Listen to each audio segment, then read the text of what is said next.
Chapter 4, January 2003. A Miracle.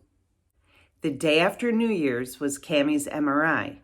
Miracles do happen, and her MRI results were definitely a miracle. The radiologist's report from the MRI came back very good. Dr. Mortel must have gone back on vacation because he could not meet with us until the next week to confirm the radiologist's report. The radiologist's report said that things may be stable, even slightly better. We had never heard this before. We were ecstatic. We celebrated by having one of Cammie's teachers over for dinner one night and going out for brunch with her other teacher the next day. We were so grateful to her teachers for helping Cammie so much. We knew we were nowhere near out of the woods, but this was the first time we had had good news from an MRI. It had been a very stressful vacation for us. We were never so glad to get back to school. The long hospital stay was not my idea of a fun way to spend winter break, but the good news from the MRI made it worth it. News. Saturday, January 4th, 2003. Good news! We have not talked to Cammie's primary doctor yet about the significance of her latest MRI, but according to the radiologist's report, things may be stable, and even slightly better. After 9 months of bad news and constant worry, it is hard to believe that this could be true. There is a story of Cammie's latest MRI that is a little bit like how Dobby tried to stop Harry Potter from going to Hogwarts. Suddenly, a few days before Cammie's MRI, we got a message saying that the MRI was not in the computer, so it was rescheduled for a week later. We were so anxious about the scan that we called a few people to see if we could still go on the original day. Somehow they fit us in, and we were on again for the original day. Cammie had been doing so well the past few weeks that we were able to get her completely off of the steroid Decadron. As expected, she completely lost her appetite and she stopped eating and drinking. This went on for many days and we started to worry. When Cammie went in for her routine exam the day before her MRI, she had very low energy, and it was suggested that she stay in the hospital overnight to receive some fluids and just make sure that everything was all right before the sedation for the MRI. When she awoke the next morning, her breathing was not right and she had to stay in the hospital. It was not safe to sedate her for the MRI. She had gotten fluid in her lungs. She was put on antibiotics and steroids again to get her through this. She did many tests to try to determine what was wrong, but they didn't find anything. She got better in a few days. It seemed very difficult to reschedule the MRI. We were very anxious to know the results.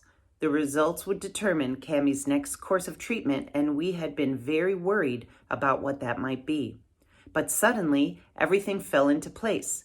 Cammie woke up one morning feeling much better, and they were able to get all the pieces in place and get the MRI done, and we were sent home with good news. So that is how we spent our winter vacation. Duke was sent to daycare, Gina was sent to friends' houses, Cammie says she enjoyed herself in the hospital. We managed well thanks to support of our loved ones, and we think the result is a miracle. Blessings to you all, the Wynn family. Nausea. Because of the good results from the MRI, we were able to continue Cammie's VP16 chemo protocol, which was very good news for us all. We didn't have to think about the scary possibility of phase 1 chemo yet. VP16 looked very promising. We could tell that Cammie was improving. Her pain was definitely less. When we lowered Decadron, she didn't have any pain, and that was wonderful. It was so hard for her in terms of not eating and drinking. It seemed inhumane when she would go for days and days without even a bite of food and hardly a drop of liquid. Even though she was overweight, we couldn't bear to see her lose weight this way. We didn't want to just continue giving Cammie Decadron if she wasn't having pain. We really wanted to work on getting her off the steroids. We were told it took a while before the body could adjust and start making its own hormones again, but we had no idea what a hard struggle that would turn out to be. The trouble was, without Decadron, not only would she not eat and drink, but she would throw up. The biggest problem about throwing up was that she would throw up right after she got her chemo medicines. And then she wouldn't have her chemo for that day. Not to mention that she would have chemo on her clothes and elsewhere. So we soon learned to have a bucket ready right next to her whenever she had chemo. We would come at her with her chemo and her throw-up bucket. I became so worried that I wrote down on my calendar exactly what and how much she ate and drank and whether or not she threw up. It was a very sad and frustrating situation. At first, we would try to ride it out, and for a while she wouldn't throw up her medicine if she hadn't eaten for the day. But after 3 or so days of this, I would beg her to eat, but then she would just throw it up. The Accutane pills were the hardest part. We would use her favorite juice, grapefruit juice, to get her to take them. Even though grapefruit juice was very acidic, that was the only juice that she wanted to drink. Grapefruit juice was her favorite, so she wanted to drink it. But now that she was throwing it up, she started associating grapefruit juice with throwing up. We tried other drinks, but nothing else worked either. Every time she tried to swallow the pills, she would throw them up. It was weird because she swallowed them fine for the first few months, but now it was as if she had a physical reaction to them. We tried everything with the pills. We tried to break the shell of the pills and mix the goopy gel inside with different foods like applesauce or yogurt, even peanut butter. We tried to dissolve the gels in hot liquids, but that didn't work either. It got to the point where she would just start gagging as soon as she saw us coming. It didn't matter how much we tried to disguise it or what time of day we tried to give it to her. She would somehow know that her chemo was coming. I think this is what is called anticipatory nausea. There was not really anything that could be done about it. After about 2 weeks of this, we started trying various anti-nausea medications. We even tried a mild sedative, but that didn't work. After 3 weeks, I gave up and gave her Decadron again. Dr. Mortel's nurse, Kathy, was very helpful to us at this time. She helped us give Cami a break from all pills for the month. We thought that giving her a break and getting her back on Decadron would get her appetite going again and try the pills again in about a month. When we got her back on Decadron, her appetite came right back and she was able to take the BP16 chemo. Physical improvements. Things were going along fine at school. Cami didn't eat anything all day, but she still had the energy to participate fully in school activities. In January, the class studied Antarctica. The class learned about 2 explorers, Ernest Shackleton and Anne Bancroft. They learned about penguins and a famous photographer, Stuart Clipper. They did projects about snow, igloos, mittens, and snowmen. They celebrated Martin Luther King Jr. Day with an I Have a Dream project. The best part of the month was learning about the artist Henri Matisse. The Matisse unit was one of the highlights of the year. They made a huge wall mural in the style of 3 of Matisse's famous works. They made cut paper books, hats, stamping projects, and portraits. They learned a song about Matisse, and they sang it all the time. They even had a Matisse Day, where they had made stations with Matisse-oriented activities. One day, months later, we took the kids to the Institute of Art, and we were so proud when Cami shouted from across the room, "Hey, look, there's a Matisse, and that's a Chagall." She knew all the artists. Physically, Cami was doing very well. They had gotten a dog sled to display in the classroom. Her teachers wanted Cami to try it. We got her on the sled, and the kids wanted to be the dogs and pull her up and down the hall. They had so much fun, and everyone had to have a turn. Cami was starting to lose a little weight and feeling better physically. One day, the school had a jump rope for heart jumping marathon after school. It was for 2nd through 5th graders, and even though Cami's class wasn't in it, Cami wanted to go and support Gina. When Cami got there, she assessed the situation. Mr. T, the PE teacher, was using a microphone to talk to the kids over the loud music that was playing. Cammie wanted to do that too. I wheeled her over and she asked Mr. T if she could do one of the announcements. And before long, she was doing all of the announcements. She was having the time of her life. Near the end of the program, she even volunteered to hold one end of a giant rope and swing it around so that 3 or so kids at a time could jump through. I couldn't believe she could even do that. I didn't know she had that much strength. Working on the new house. About once a week, I left Cammie at school in the mornings to go to a meeting or to choose things for our new house. After that first time, I never had problem leaving her at school. Even if I was late for lunch, someone else would help Cammie and she was fine. Cammie felt proud of herself that she could be fine without me. I think her being on less Decadron had something to do with this mood change. I felt very relieved and I could finally leave her and know that she would be just fine. On many days, I would leave her and go help out upstairs in the library. Sometimes I just used the library couch to rest on. I still wanted to be in the building. Both Cammie and I felt more comfortable when I was in the building, and the school wanted me to be there too. The new house was going very well. It gave me something to think about that was enjoyable. It took me away from my worries and gave me hope for the future. Before we moved into our current house, I loved looking at different houses and dreamed about different designs. My mother was an interior designer, and I got a lot of inspiration from what she did. Francois and I bought our current home when we were pregnant with Cammie. We loved the house and thought that would be it.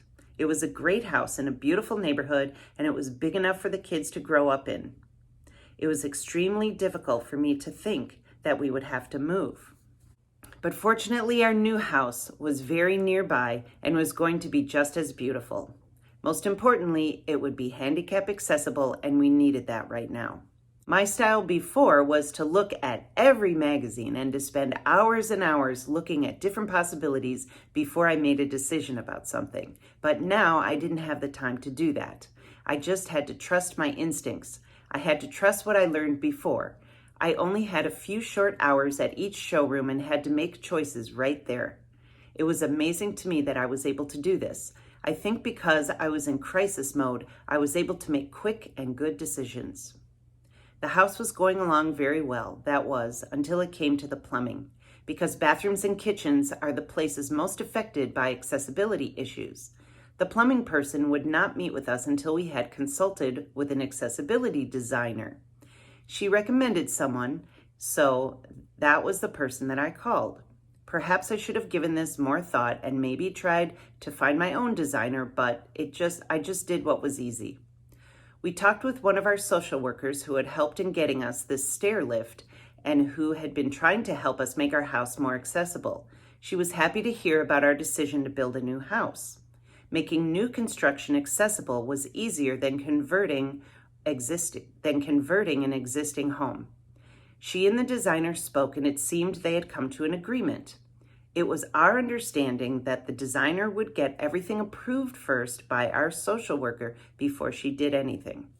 The designer seemed very good at first. She seemed to know all the issues and would work hard for us to accomplish our goals. After the first few meetings, however, I sensed that something was wrong. She kept coming up with different suggestions, and she started pushing me in directions that I didn't want to go. One example was the shower. We had one bathroom on the main floor in our new house that would serve as the main bathroom in the house and the bathroom for the main bedroom. Until the kids were grown and able to sleep downstairs, all 5 of us would be sharing this one bathroom. The designer kept insisting that the shower be completely open to the toilet area next to it, using a curtain for privacy. But I didn't like this idea because water would get all over the floor when someone was taking a shower, and the floor around the toilet would be all wet. But that didn't matter to her. She thought her idea was better, and she insisted on using it. I had to fight her to get what I wanted. She kept doing this on many of the ideas. I wasn't an expert in this field, but I knew what was better for our family. I soon realized that she was not helping at all, and I ended up dismissing her, and I took everything over myself. Not only that, she messed up some things that I had to correct. Then the designer billed our social worker an exorbitant fee. The social worker paid her what she considered a fair amount for her services. They had made an agreement beforehand that the designer would get everything approved first. The designer proceeded to sue us for the rest of her ridiculous fee, and we couldn't believe it. We were told that we couldn't pick out our plumbing fixtures until we met with the designer, and as it turned out, I ended up picking everything myself just fine. The designer actually messed some things up, and now she was suing us for thousands of dollars. I didn't have time to deal with this. I was so angry. It took me a while of stewing to know what to do about this lawsuit. In the end, I went to the courthouse and I sued her back for the minimum amount I could, $25. And after that, she dropped her suit. It taught me a lesson about people trying to take advantage of people who are down. I was proud of myself for standing up to her. Cammie's wig. After the holidays, we were really feeling the squeeze financially. It may sound silly to think about haircuts, but I needed one. I hadn't gotten a haircut or color since Cammie got sick, and I was way overdue. I could get by with all my same old clothes, but I didn't feel comfortable if my hair looked terrible too. I didn't want to look so bad that people would feel sorry for me. I put off a haircut for myself because that was money that was better spent elsewhere. Cammie had lost her hair and gotten used to wearing hats for over a month now. From the beginning, we talked about Cammie getting a wig, but she hadn't needed one. Now, she expressed an interest in getting one. As we looked around for a wig, we found out that they could be very expensive. Natural hair sounded better, but those were the most expensive. We went to a shop that was recommended to us. It was very far away, and the wigs were very expensive. We decided to just keep looking. As it turned out, the place that I went to get my hair cut for years, Rita's, had wigs, and they specialized in wigs for cancer patients. We made an appointment and described what we needed over the phone. Cammie and I went over one afternoon after school. Rita herself saw us, and she had a few choices for Cammie to try on. The natural hair turned out to be way too heavy. We were told it was also harder to maintain.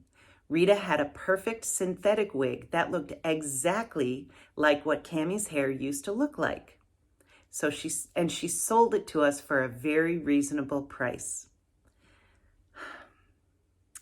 The wig was so much fun. Cammie could brush it and style it on the styling head, and I could brush it and style it on her. When she first wore it to school, the kids thought it was her own hair. Kids can be so innocent. It looked so good on her and so natural. She loved her new look. Some of the other kids would pass her in the hall and wonder about her, and she would say, "I just got a wig." And then she would roll on by. Shortly after Cammie got her wig, she made me get my hair cut and colored so that we would both be stylish. Wheelchair basketball. At the end of the month, the school had a special event celebrating diversity. They had dancing, arts and crafts, and foods from many different countries. This year, they also had a special group of wheelchair basketball players. Cammie was very excited to see them. She tried different wheelchairs out and was able to throw the ball and wheel herself around. It made her feel very happy and empowered to know that this kind of thing even existed. We had a lot of fun that night. News, Thursday, January 16th, 2003. Happy New Year, and thank you for news of your families and all the connections made over the holidays. We feel very hopeful about the latest good news about Cammie's condition.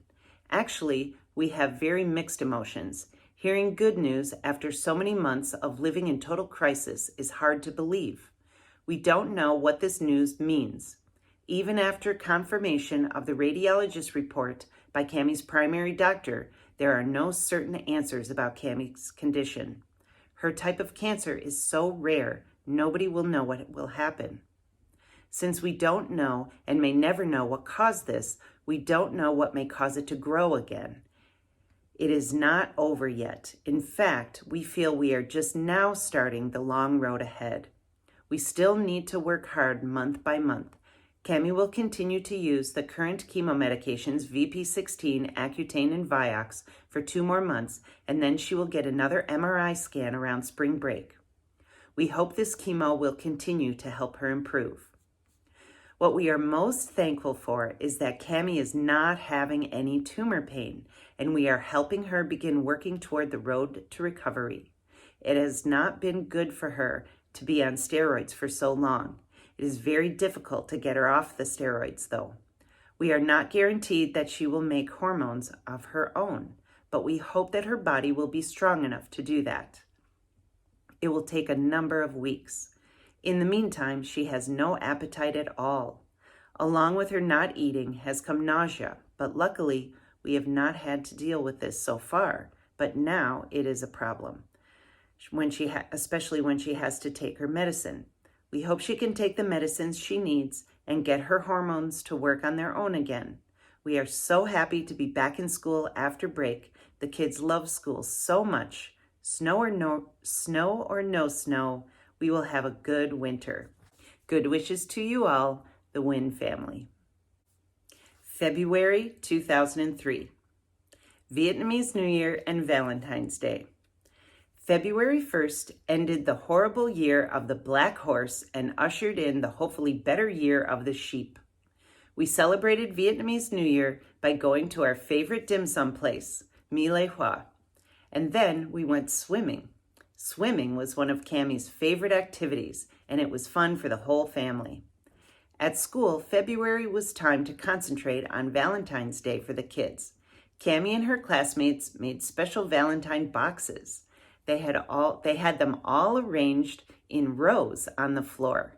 Each row represented a street: Love Lane, Heart Street, Candy Court, etc. Each box was a house on the street where the Valentine mail was to be delivered. One corner of the room was set up to be a mail room where the Valentines were sorted for delivery. Cami loved working on Valentines. I stayed out of the room much of the time that month. One day I came in and Cami had a surprise for me. She loaded up the basket of her walker with Valentines and she walked all over the Valentine village delivering mail. She was so proud of herself and she looked so beautiful walking around the classroom. I was so proud of her. What a special Valentine treat. Getting better. Cami's improved function was happening rapidly. She was losing weight and moving around better. She had her wig, which made her look ravishing. All her improvements made her excited and love the world around her. She radiated happiness. The Decadron not only made her gain weight, it made her face all puffy, and it affected her personality. Cami became quiet and introverted most of the time when she was on Decadron, only talking when she had to.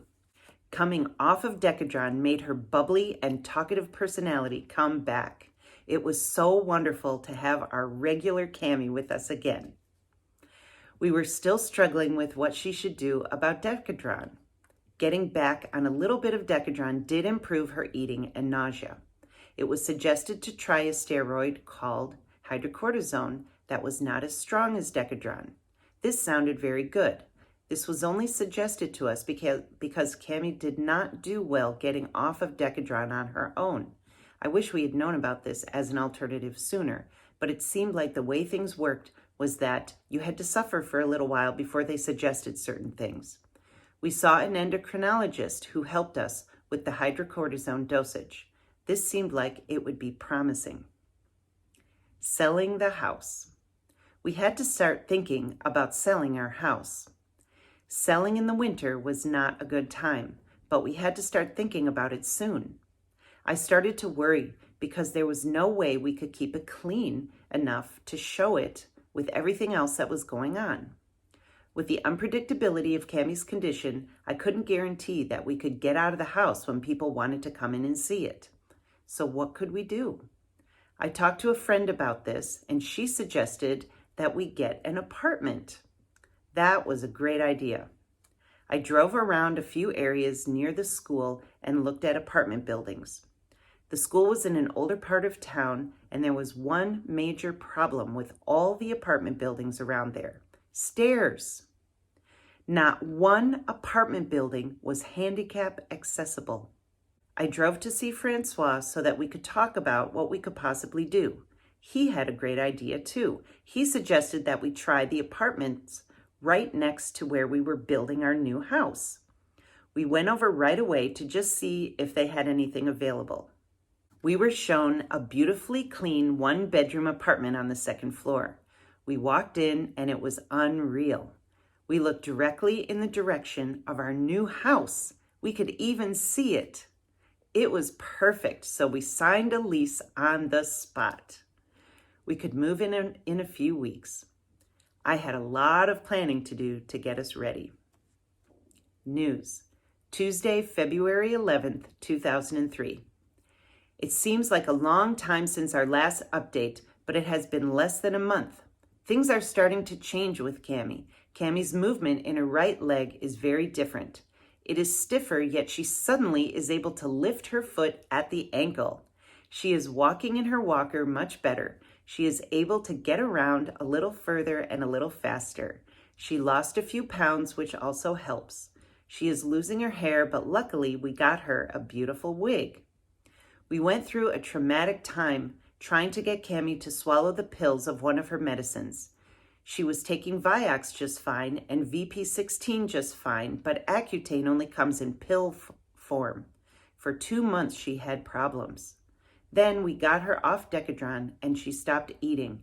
She started throwing up all the time. She started gagging whenever the Accutane pills came near her. We tried everything: anti-nausea medicines, taking the pills apart and mixing them with food, even a sedative to lower her anxiety, but nothing worked.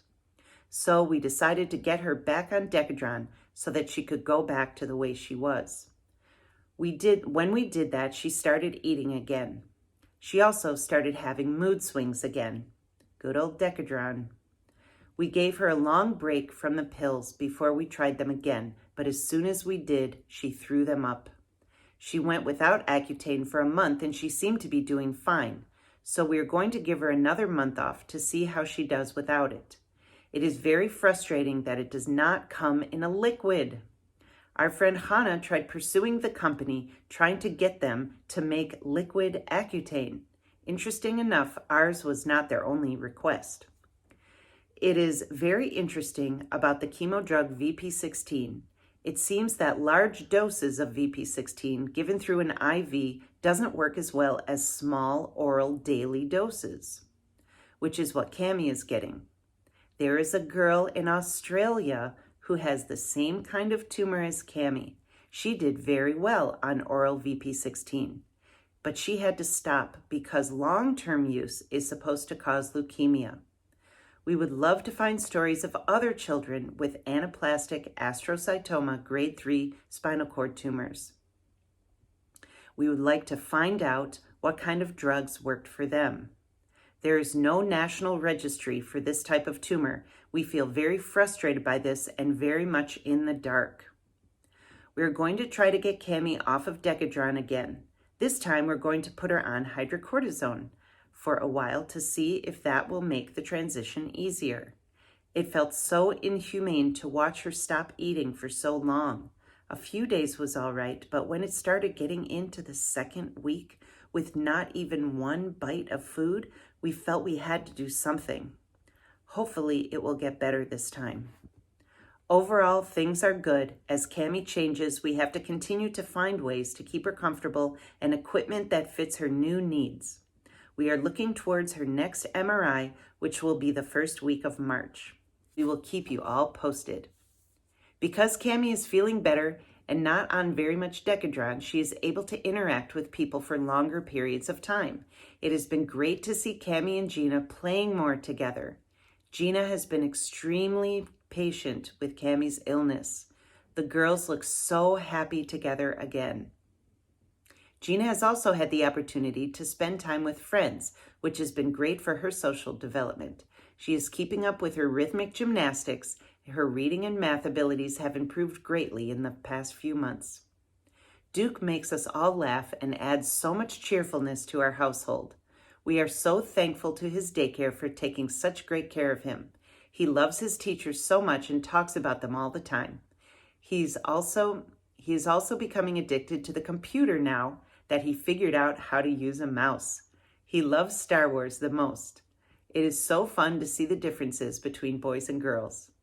Thank you to everyone who has visited our website and wished us well. We wish you all a warm and healthy winter. The Wynn family.